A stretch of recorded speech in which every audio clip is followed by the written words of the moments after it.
Nebraska is coming off one of their worst losses in recent memory. Ohio State, on the other hand, they're coming off of a 1-point loss 2 weeks ago to the now number one team in all of college football. After that, they had a bye last week, and this game is at the Horseshoe in Columbus, Ohio. This game has a very clear track. Will the results stay on track, or will we see it go in a completely different direction?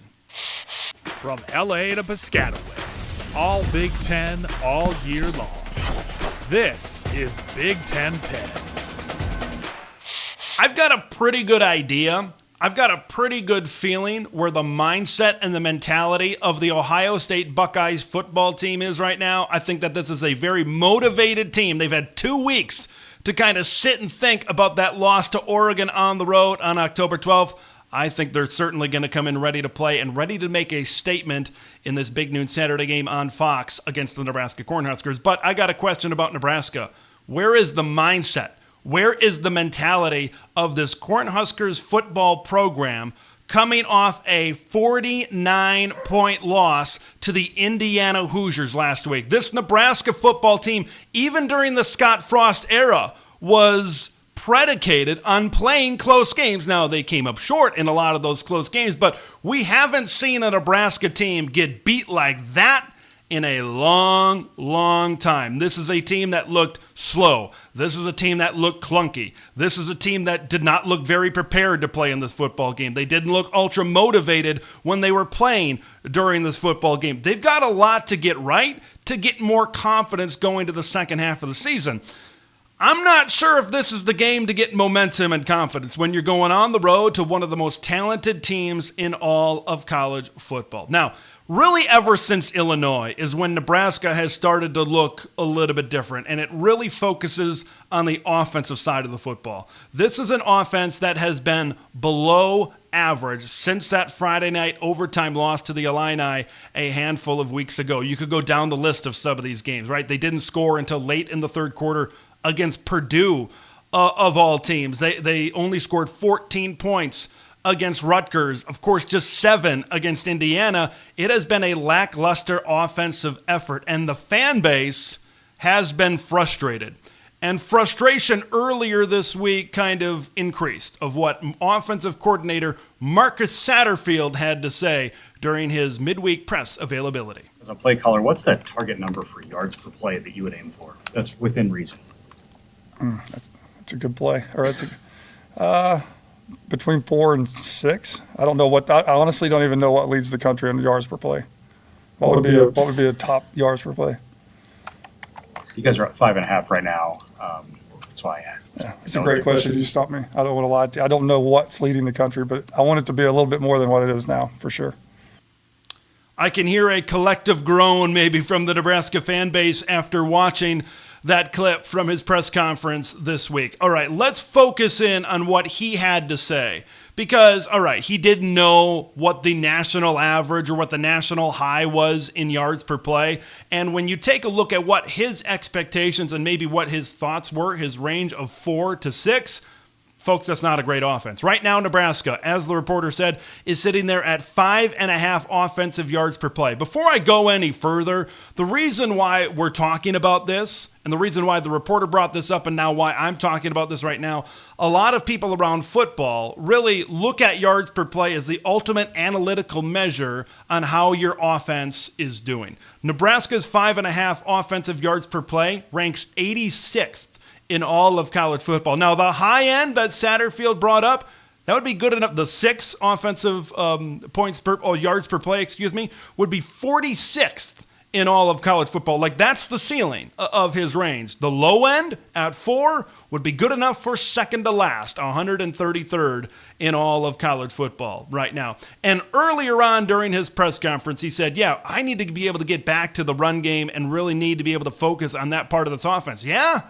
You think? Like, that's where Nebraska, when they've been at their best this season, it's been when they've been able to establish the run game at the line of scrimmage, when you get a variety of backs involved, when you get Dante Dowdell running downhill, when you get Emmett Johnson doing his things, when you see the speed of Ramir Johnson, and then you're able to throw off of it. Ever since spring, Ever since that great spring game at Dylan Raiola, that's what this offense always needed to be at Nebraska.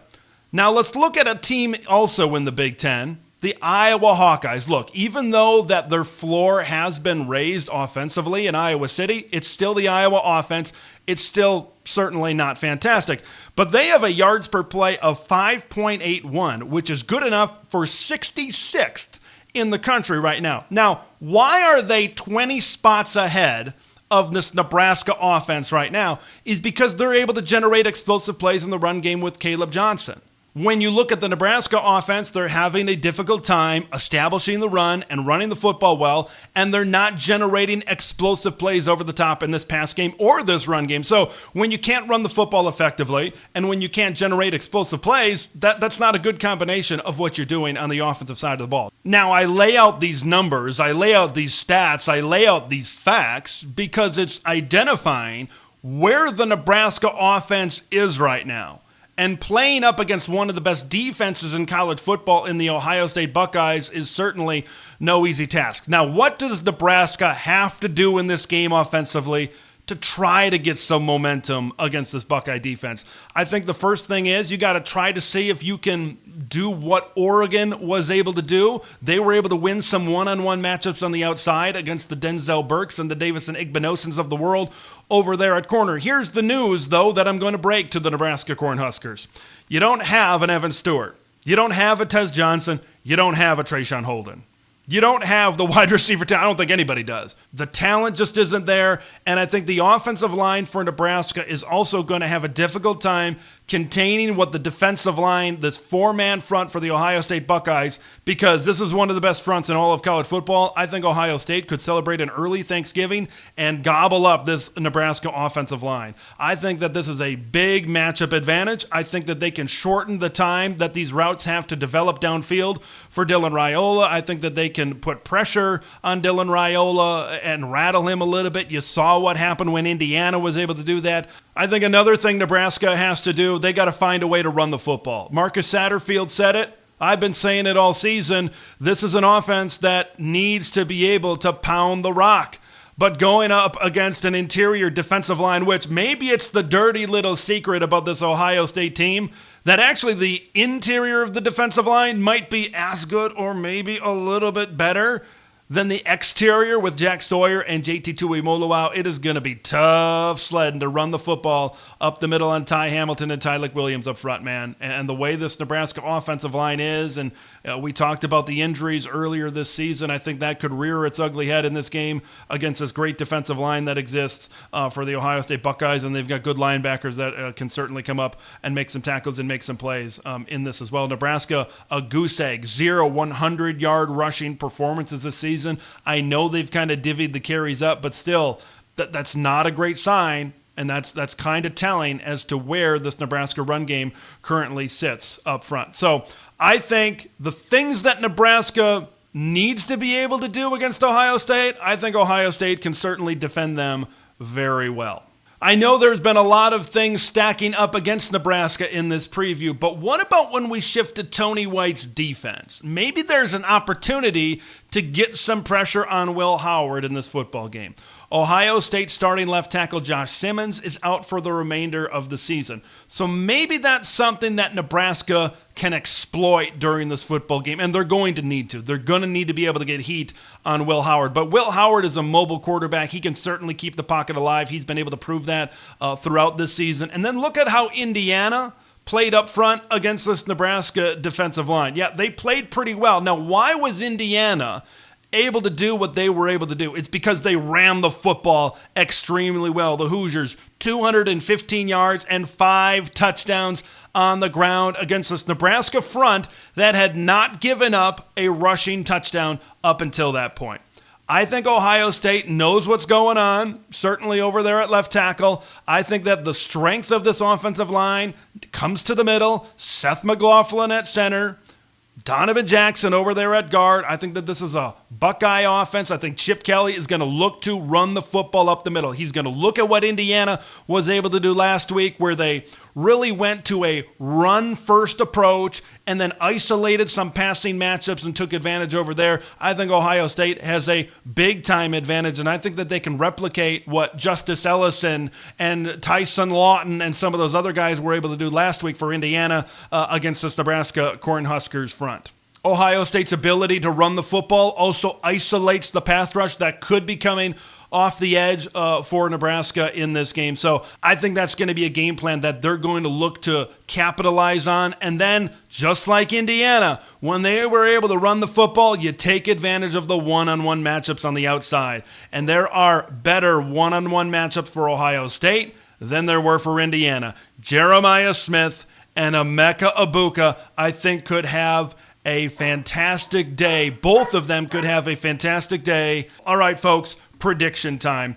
This is not the week for Nebraska to figure it out on offense going up against a really talented Ohio State team. I think the Buckeyes are extremely motivated. I think that they are looking to make a statement in this game after losing to Oregon a couple of weeks ago. They want to come out and they want to prove to everybody that they are still the top team in college football. They might not get to number one in the rankings, but they want to prove to everybody by smacking around Nebraska that they are that team and still that contender in the Big Ten Conference. I've got Ohio State 38 and Nebraska 10. I think this game is going to look very similar to the Iowa game earlier this season. I think that was, 35-7 ended up being the final score. Ohio State defeating the Iowa Hawkeyes in this one. I think we see a very similar outcome in this game between the Huskers and the Buckeyes. Could Ohio State come out maybe a little bit flat? They could. I just don't see that happening. I think they're going to be very motivated, like I said, to make that statement in this game. Could it happen? Yeah, but Ohio State just has so much more talent across the board than Nebraska. They're so much more athletic, I think, than Nebraska. Even if that does happen, I still think the Buckeyes can win. I've got them winning and covering, certainly, in this football game as well. I want to know what you guys think of this matchup. Do you think Nebraska can hang around for a little bit in this one against Ohio State? Or like me, do you think there's a lot of pro-Ohio State matchups up on this football field? Leave your thoughts, leave your score predictions in the comments below. I'm Big Ten Ted. We will see you in the next one. Thanks for watching Big Ten Ted, where it's all Big Ten all year long. Make sure to like the video to spread the word of Big Ten Ted to the masses, and subscribe to the channel for updates on Big Ten content that drops every day.